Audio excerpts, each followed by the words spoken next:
राजनीति में विश्व हिंदू परिषद ने आंदोलन किया, तब से राजनीति में राम की बात होने लगी। राम मंदिर का आंदोलन खड़ा हो गया, राम मंदिर बन गया, बहुत अच्छी बात है। केरल में अटल बिहारी वाजपेयी लाल के आडवाणी को बुला पार्टियों ने उसमें कोई नहीं अपराधी नहीं देखी। बस ये फर्क है, फिर सामान्यीकरण हो गया। जब निहंग सिख तलवार लेकर कूद पड़े थे तो कौन विश्व हिंदू परिषद थी? नहीं थी ना। सामाजिक आंदोलन है भाई वो। 500 वर्षों से जिस संघर्ष की बात की जाती है, जब राम मंदिर के ऊपर बाबर ने, उसके सेनापति ने वहां पर मस्जिद बना दी, जिसको अयोध्या का मुसलमान जन्मभूमि मस्जिद कहता है, इस देश के फ्रॉड सेकुलर उसको बाबरी मस्जिद कहते हैं। उसका नाम बाबरी था ही नहीं, उसको जन्मभूमि मस्जिद, अयोध्या की मस्जिद से किसी मुसलमान से पूछिए, जब वो जाता था तो कहता था जन्मभूमि मस्जिद जा। तुलसीदास जी ने लिखा क्यों मांग के खैबो मस्जिद में सोईबो। अगर वो नारा था तो कहां जाते? मैं तो इंडिया टीवी से सुनिए, आपने अच्छा डिबेट छोड़ दिया है। इंडिया टीवी एक दुनिया का बहुत बड़ा प्लेटफॉर्म है। बाकी जो भी हो, सब ही हिंदू को, सभी सनातनी को अपने दीपावली में अयोध्या के नाम से एक दीप जरूर निकालिए, हम लोगों की अपील है। बाकी विजय जी जैसे लोग, उनके कलेजे पर सांप लौटता है, लौटता रहे राजनीति के आधार पर, उससे अपने को कोई फर्क नहीं पड़ता है किसकी राजनीति है। भाजपा आज है, कल नहीं रहेगी। राम को रहना चाहिए, राम राजनीति के केंद्र में रहना चाहिए। हमारे आपके विचार और व्यवहार और संस्कार में राम जी रहने चाहिए। 500 वर्षों के इस तारीख को हमको भूलना नहीं है, इसलिए जरूर एक एक दिवाली लोग अपने घरों से अयोध्या के नाम पर जला दें। अवधेश जी की बात पर मैं कह रहा हूं, फिर से मैं बात कह रहा हूं कि राजनीति भारतीय जनता पार्टी से राम को मत जोड़िए। मैं यही कह रहा हूं कि राम तो है ही केंद्र में। भारतीय जनता पार्टी चुनाव हार गई, इसलिए हम राम पर बहस कर रहे हैं क्या? मैं ये कह रहा हूं कि राम का बहस आपने नाम लिया ना उनका, पूरा कर दो, पूरा कर दो। नहीं सर, गलत बात है, पूरा प्लीज समय चला जाता है ना।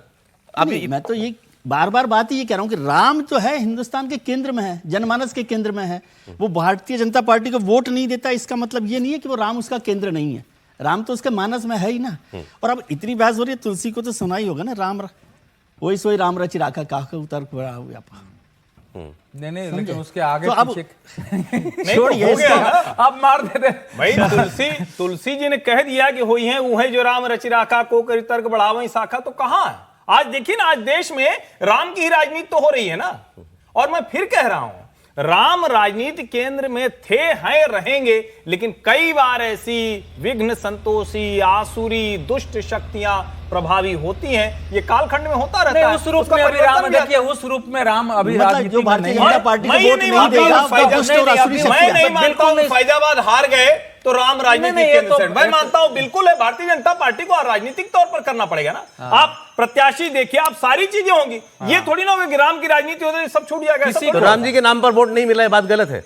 नहीं मिलता है, क्यों नहीं मिला? तभी तो भारतीय जनता पार्टी यहाँ खड़ी। अरे भाई, आपको लग रहा है 240 प्रत्याशी में भी तो राम दिखने चाहिए ना।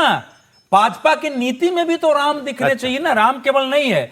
और ये जो कह रहे हैं, इसी कांग्रेस पार्टी ने सहमत को पैसे देके सीताराम चुनाव में, तो राम जी भी क्या कर लेंगे? यही बात आप लोग, और करना भी नहीं चाहिए।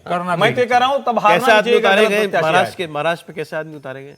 अब तो सारे टिकट बट गए ना। देखिए, इसका जिक्र तो प्रधानमंत्री मोदी भी कर चुके थे कि इसी राम और मेरा काम ही आपको चुनाव नहीं जितवाएगा, आपको जमीनी स्तर पर काम करना ही पड़ेगा। मोदी भी इस बात का जिक्र कर चुके हैं कि सिर्फ राम के नाम पर आप चुनाव नहीं जीत सकते, जनता के बीच काम करना पड़ेगा, लोकप्रियता अपनी बनाना पड़ेगी। देखिए, महाराष्ट्र का अगर आप चुनाव देखेंगे तो 288 सीट के अंदर जिस तरीके से महाराष्ट्र ने सीट डिस्ट्रीब्यूशन करा है, कई जगह बहुत अच्छे उम्मीदवार उतारे, कई जगह मजबूरी में ऐसे उम्मीदवार उतारना पड़े कि जातिगत समीकरण को देखना पड़ा। और अब तो अजीत पवार ने भी कुछ ऐसे उम्मीदवार उतार दिए कि जिसको भारतीय जनता पार्टी के गले की हड्डी बन रहे हैं। अब समर्थन दे कि नहीं दे, हालांकि भारतीय जनता पार्टी ने बहुत स्पष्ट बोला, आशीष शेलार ने नवाब मलिक को लेकर जो जिक्र करा है कि भाई हमारा कोई समर्थन नहीं रहेगा। अभी 4 तारीख तक का दिन बाकी है, 4 तारीख तक इंतजार कीजिए, कुछ फैसले होंगे। अब ये देखना पड़ेगा कि भारतीय जनता पार्टी नवाब मलिक को लेकर क्या निर्णय लेती है। लेकिन मुझे लग रहा है कि ओवरऑल जो अगर महायुति की आप टिकट डिस्ट्रीब्यूशन देखेंगे तो भारतीय जनता पार्टी का टिकट डिस्ट्रीब्यूशन बहुत बेहतर रहा है। और उन्होंने कोशिश की कि उनके सहयोगी दल भी उसी तरीके से टिकट डिस्ट्रीब्यूशन करे। जब उनके पास उम्मीदवार नहीं थे तो भारतीय जनता पार्टी ने अपने उम्मीदवार भी उनको दिए। तो ये बता रहा है कि भारतीय जनता पार्टी इस बार चुनाव को लेकर बहुत गंभीर है। 2024 का लोकसभा चुनाव का जो परिणाम महाराष्ट्र में आया था और जो भारतीय जनता पार्टी को झटका लगा था, उसके बाद भारतीय जनता पार्टी ने महाराष्ट्र में लगभग टिकट डिस्ट्रीब्यूशन में कदम फूक फूक कर रखा है, ऐसा लग रहा है। अच्छा, ठीक।